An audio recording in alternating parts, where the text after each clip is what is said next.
Hey, what's up, guys? This is Martin from Vitalinex, and I'm here with Lucah. He is a social media marketing expert. So today we're going to finally clarify some of the most common questions, like how do I get more likes, followers, but more importantly, how should I speak with a client? So at the end, we can close the deal and make $1,000 to $10,000 a month per client. That's what we're going to talk about. So let's get into it. Are you ready, Lucah? Oh, yeah, and thanks for the little introduction. I know expert is definitely something that gets thrown around a lot, but I think ultimately, we're all in a learning situation with this too. It changes so much, and the best we can do is just, learn as much as we can. Yes, that's right. Right. Okay, so let's get into it. So let's say that I'm a beginner and I'm scared before my first meeting. So what should I say if a client say, how do I get more followers on my Instagram? When your client, the thing about the client is that they don't necessarily know what the best metric they should be going for is. Sometimes that's likes. Sometimes it's not likes. And I think our job as the social media marketers is to help see what the client wants and then give them the best advice while also getting them the results that they want. If they're looking for more followers on Instagram, to be honest, the only way to do that in a white hat kind of way that isn't just follow. You can obviously do follow and unfollow. You can use bots. You can do all of that stuff. But I think ultimately the underlying thing that makes people follow your Instagram is valuable content and consistent posting. So if your client is only posting every little bit, the first thing obviously you're going to want to do and tell them is that they need to post more consistently. The other thing that they need to do to get more likes and followers is use hashtags and also engage in the community that they're in. So if you're working with a restaurant, if you're working with a jeweler, it doesn't really matter, but you or them are going to have to reach out to other Instagram people in the niche and start building relationships with those people. Right. Okay. Awesome. Right. And we have one more question. It says, what do you say if a client say, how do I get more likes on my fan page? Good question. And again, it's a similar thing in terms of getting stuff on a fan page. It's a bit more difficult, I find, because of the platform of Facebook. But I will say this. One, I'll tell you what not to do. Don't run an engagement like campaign. I find those don't really work. All that does is takes your page and will run an ad for it, but it won't really get you the results that you're looking for usually. What I found the best way to get likes to a Facebook fan page is value content in the form of video. So if you're running a campaign for, let's say, a barber, the best way to get likes is to offer something to an audience that is worth liking. And what's worth liking? If I see a video that's from a barber's fan page and it's the best 3 things to look for in a barber, I'm more likely to like that page than I am if I just see an ad that says like my page. Right. Okay. And we got an interesting thing here. Most business owners actually have no idea what are they doing, and they are always using the boost button. So I always need to explain, don't do it. So what would you say if they say, why shouldn't I use the boost button? When I talk to clients and they ask me, why shouldn't I use the boost button? I usually say it's because the boost button, it does not allow you to get in front of the right audience. And essentially, I tell them the boost button is Facebook's give me your money button. It is a way in which they only give you so much ability to target when you hit that boost button on the front end. Building an ad in the back end, ads manager, hiring a social media strategist, hiring an ads manager, that's where you're going to get the most out of it, because we're going to be able to get that offer in front of the right people, which is essentially what's important right now. Advertising like small business, not advertising like big business. Right. Okay. Finally, this makes sense. Okay. Right. The next thing is Facebook Pixel. What is it? Because most business owners have no idea, and that's ridiculous because they are literally losing people every single day. So I couldn't agree more.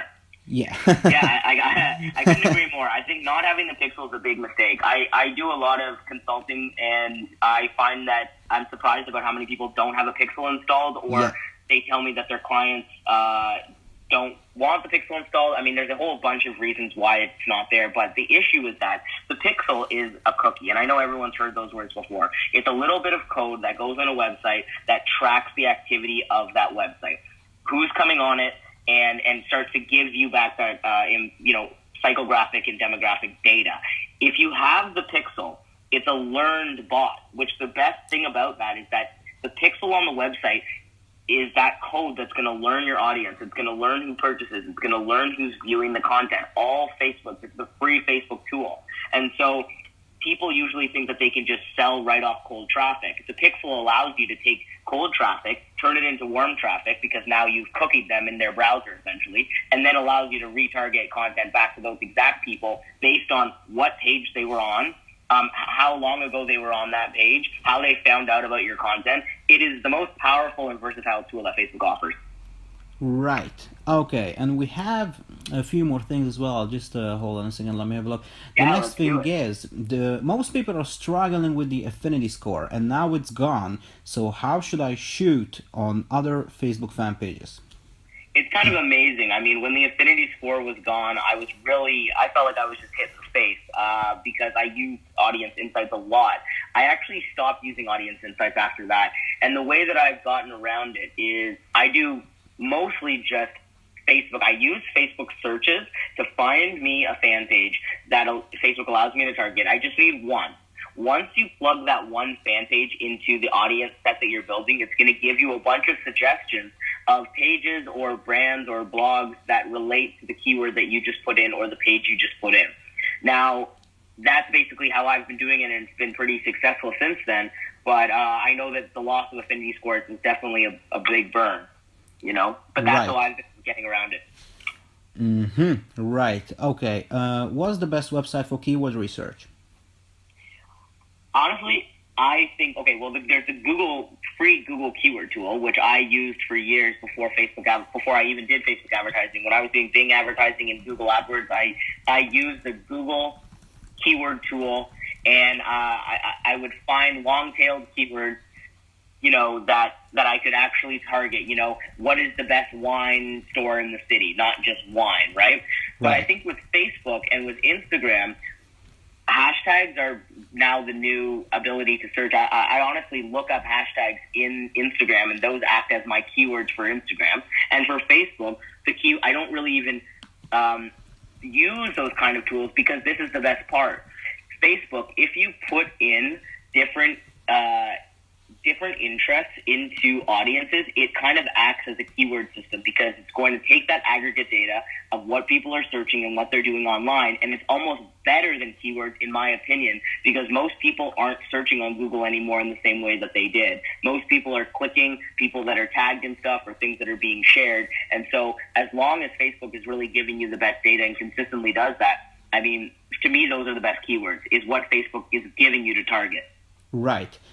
Yeah, but I mean, from my experience, I found out that clients have really bad opinions about the Google Plus, because they always say it's so expensive and why and blah blah blah. So what would you say to them if somebody say, oh, it's so expensive, I really don't want to do Google Ads, let's say?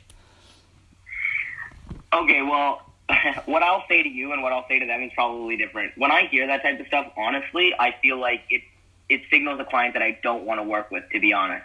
Because I feel like money behind marketing is their biggest asset, and if they don't understand that the internet is the cheapest way to market, then you're going to have difficulty convincing them of anything, really. Because ultimately, it's way cheaper than print, it's way cheaper than billboards, it's way cheaper than TV commercials, it's way cheaper than radio. And so if they're not willing to pay for Google AdWords or for Facebook advertising, I mean, they're not going to be paying for shit, really. Yeah. And so I feel like, you know, they're also not going to pay you very well. So I think, to me, that's a red flag to me as a marketer. But if I'm in that situation and I really want the client and they're giving me pushback about it being too expensive, I bring that stuff up, actually. I say, yeah, you know, it's a bit expensive, I guess, but where else are you spending money? And I just straight up ask them, you just printed business cards. Maybe you just took out an ad in a magazine. How is that converting for you? Yes, you're paying money, but at the same time, it's giving you actual data, as opposed to that flyer, which is giving you no data, which probably is doubly as the price. So that's kind of the way I approach it. Right.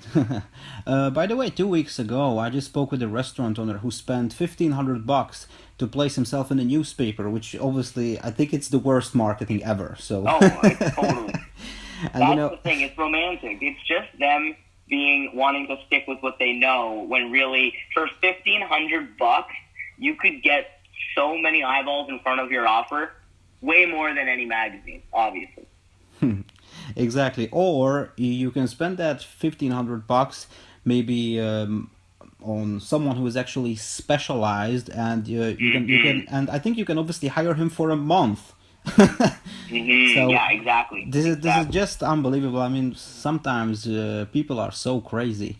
Right. The next thing is, let's say that I have a meeting with a client, with a restaurant owner, let's say, and they want to find out everything about the rivals.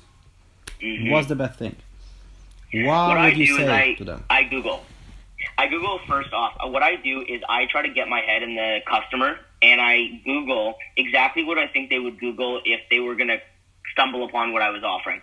So I'll go in and I'll say, best restaurants.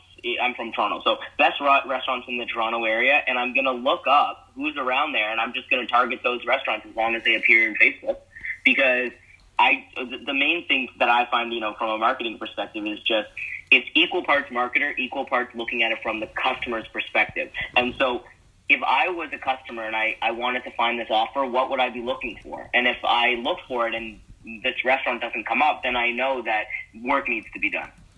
Right. Okay. I don't think for today we have any more questions left. So, Lucah, thank you very much for your help, and all the best. No problem. All the best. You are always very helpful. So, yeah, that's everything. Thank you again. Thanks so much. Appreciate it. All right. No problem. See you. Bye-bye.